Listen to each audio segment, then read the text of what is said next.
Welcome to Movie Slice. Zombie. Stronger.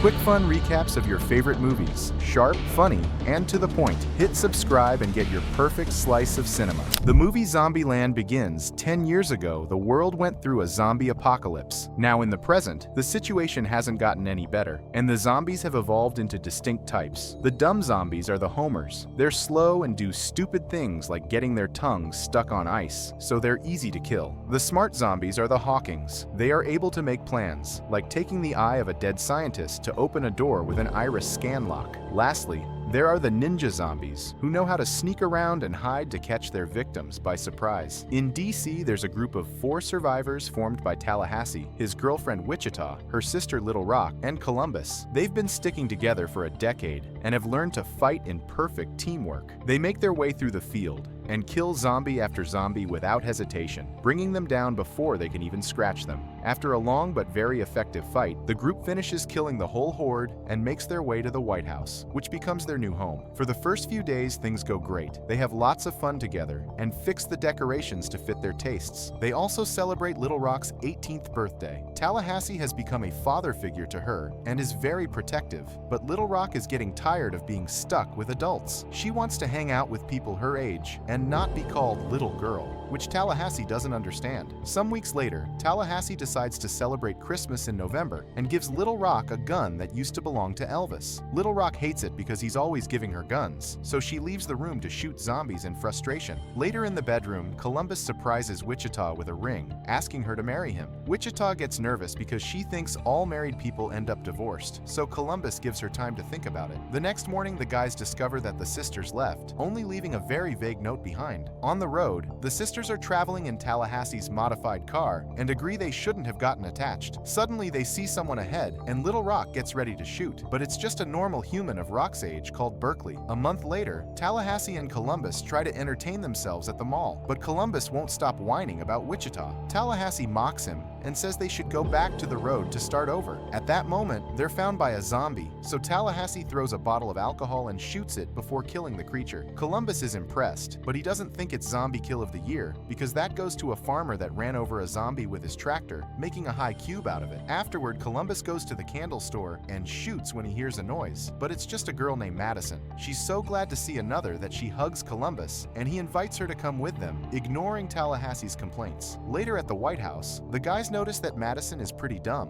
but Columbus is so desperate for company that he agrees. In the middle of the night, Tallahassee hears a noise and searches for the source, shooting at the first sign of movement. It's Columbus, who dodges just in time. They go to investigate together and are shocked to find Wichita in the garage. She explains she came back for more weapons and that Little Rock is gone. She had a crush on Berkeley, who was a musician and a pacifist that survived based on conflict avoidance. Hearing this makes Tallahassee freak out, thinking his little girl has lost her way. Little Rock and Berkeley wanted to go to Graceland, but Wichita said no, so they left without her while she was asleep. Wichita is very worried about her sister because she's traveling without protection, and Berkeley told them about a new kind of zombie that's tougher and faster. Tallahassee announces he and Columbus will help her find Little Rock, ignoring Wichita's wish to hunt alone. Then she apologizes to Columbus for leaving without a proper talk, only to be interrupted by Madison. Wichita gets jealous and starts acting cold toward Columbus. When everyone is ready, Tallahassee learns that Wichita got a minivan to come here and freaks out because it isn't manly. However, they have no choice since working vehicles are scarce nowadays. Madison forces her way into the group to come along, and Wichita's jealousy gets worse. The guys leave Madison's things behind because their rule is to travel light. Meanwhile, Little Rock and Berkeley continue to travel together, and Little Rock shoots at random objects like a money truck for fun. She then confesses she never got to try Mary Jane, and Berkeley pulls out a bag full of it to share. The car gets full of smoke, and Berkeley sings love songs for Little Rock. Back to Columbus's group, Madison reveals she grabbed the ring from the bedside drawer, which annoys Wichita. A passive-aggressive conversation starts between Columbus and Wichita over the subject until Tallahassee suddenly stops the car, causing Madison to fall forward and hit her head. It turns out there's a fancy bus nearby, and they agree to change vehicles. On the way there, Columbus and Wichita continue to argue over their situation. Once they reach the bus, Madison opens the door and accidentally triggers the alarm, which gets the attention of a bunch of zombies. Following their old teamwork tactics, Columbus jumps on the roof of the bus and opens fire while giving Wichita and Tallahassee directions. The zombies start going down one by one without even a chance to hurt the group, thanks to the tactics they've been practicing for a decade back. Unfortunately, when Wichita's weapon gets stuck, but when a zombie is about to attack her, Madison shoots pepper spray at it, giving Wichita time to fix the weapon and kill it. They ignore the Homer running in the opposite direction, and when another zombie jumps onto the roof, Columbus dodges it, making it fall, and the others shoot it dead. There's only one zombie left, and Tallahassee quickly shoots it, but the creature keeps standing up. They realize this is the evolved zombie Berkeley mentioned, and Columbus names it T-800 after Terminator. Tallahassee keeps wasting bullets, but they don't stop the T-800, so he has to crush its head to finally kill it. Afterward, Tallahassee paints a 3 on the bus door as per tradition, and the group finally leaves. However, on their way out, the bus goes over some spikes, and the tires are ruined. Now they have no choice but to keep traveling in the minivan. Moments later, the group is sharing some nutty snacks while discussing Madison's dumb ideas, when suddenly she starts feeling very sick. Tallahassee immediately stops the car, and Madison runs out to puke. While the trio discusses what to do, Columbus doesn't want her to die, but Tallahassee and Wichita remind him that becoming a zombie is worse. A reluctant Columbus goes into the forest and finds an awful-looking Madison, so he makes a choice. At the car, Wichita and Tallahassee are impressed when they hear a shot. The rest of the ride is very tense and awkward. At night, they finally make it to Graceland, only to discover the place is destroyed and abandoned. Disappointed, the trio keeps driving while trying to think of their next move. At that moment, they come across the Hound Dog Hotel and see Tallahassee's old car at the entrance, so they rush inside. While Wichita looks for Little Rock, Tallahassee fanboys over all the Elvis memorabilia, even putting on his shoes. Then he sits at the piano, and while he plays, he's suddenly hit by a woman named Nevada, who holds him at gunpoint. Luckily, Wichita and Columbus come to his rescue and ask about Little Rock. Nevada explains she and Berkeley left to find Babylon, a hippie safe haven with no zombies. That place has no guns either, which may be a problem, because there are zombies following Berkeley's car. Tallahassee and Nevada share a drink and flirt a lot. Tallahassee even does his best Elvis impersonation. Then they end up doing the dirty. The next morning, Berkeley and Little Rock arrive at Babylon, and Rock is forced to give her weapons to a guy who will melt them into a pendant. The place is actually pretty secure thanks to the walls that surround it, and the big tower in the middle. Everyone lives in peace and harmony without a care. Back in the hotel, Tallahassee wakes up Nevada to show her how cool he looks in Elvis clothes. At that moment, they hear a weird horn and run outside to discover a monster truck parking on top of Tallahassee's car.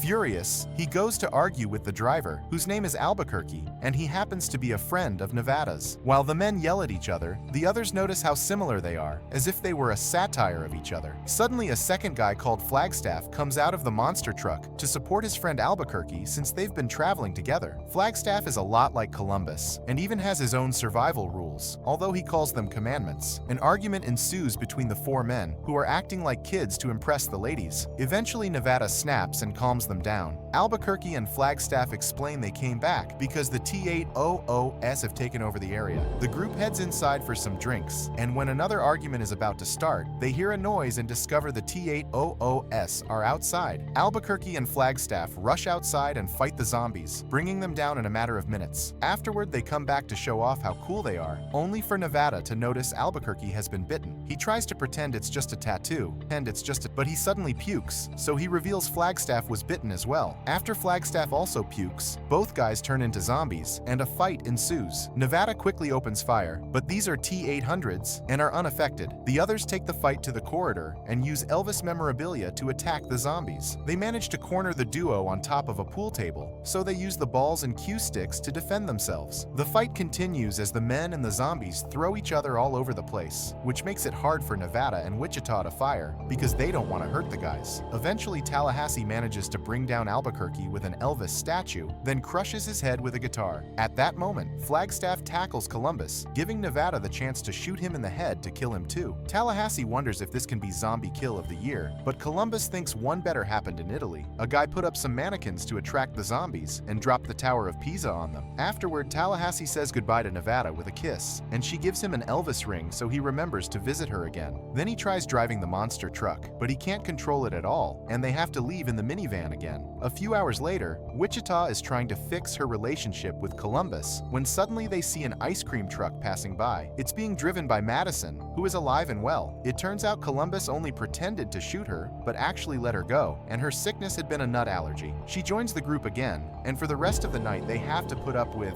her babbling. The next morning, the group makes it to Babylon, and they think this could be their forever home. As a final goodbye, Tallahassee blows up the minivan. He doesn't want to leave his guns behind, but he's desperate to see Little Rock, so he has no choice. Once everyone's weapons have been melted, the group is allowed inside, and they hurry to hug Little Rock. She apologizes for leaving, but she also tells them they won't fit in here because this is too peaceful for them. Finally seeing his little girl as an adult, Tallahassee decides to go back to the road and start over somewhere else. Later that night, Tallahassee is driving away in a truck when he suddenly hits a zombie. The creature stands up easily, meaning it's a T-800. To his shock, there's a huge horde of them running toward Babylon. Tallahassee immediately drives back at full speed and warns everyone about the zombies, making them cut the music and the fireworks. Berkeley doesn't take him seriously, and Little Rock breaks up with him. There isn't a single weapon there, so Tallahassee makes an alternate plan by using the tower's biodiesel. Everyone works together to create a huge bomb, and the hippies are quickly trained on how to hold up a shield. Lastly, they bring down a wall and put up a contraption with fireworks to get the zombies' attention. As the creatures begin coming in, the team starts a fire on the ground before running to safety. The flames soon cause a huge explosion, which kills all the zombies in one big boom. Unfortunately, there's a second horde coming, and the team has to fight them with shovels. They manage to kill a few of them, but there are too many to keep up with, and they won't be able to hold for long. Tallahassee announces this is the end, and they hug each other as they share an "I love you" to say goodbye. Suddenly they hear a horn, and Nevada shows up in the monster truck. She rescues the team, then starts driving like crazy to crush the zombies under the truck's huge wheels. The vehicle even starts going in circles as a zombie tornado, and then goes up the wall, causing it to flip and land on more zombies. After another quick run, the truck finally falls, and the group has to run out to reach the tower. They find the way blocked by zombies, but thankfully Madison and Berkeley start throwing things to kill them. They continue to fight the zombies as they run upstairs using Nevada's gun and whatever object they find around. Once they make it to the roof, the hippies hold up the makeshift shields to create a corridor that guides the zombies toward the edge. Most of the group moves away, but Tallahassee keeps on running as bait, jumping at the last second to hold onto a crane. The zombies keep running and fall to their deaths, trying to bring down Tallahassee too, but failing. Columbus decides it's the zombie kill of the century. There are two final zombies that manage to grab Tallahassee's leg, and the others don't know how to help, so Little Rock suddenly shoots them. It turns out she had Tallahassee's Christmas gift with her all along. With all the zombies finally dead, the group forms a line and rescues Tallahassee while he and Little Rock reconcile. Wichita says yes to Columbus's proposal, and he puts the ring on her finger. The couple kisses, and Nevada and Tallahassee follow their example.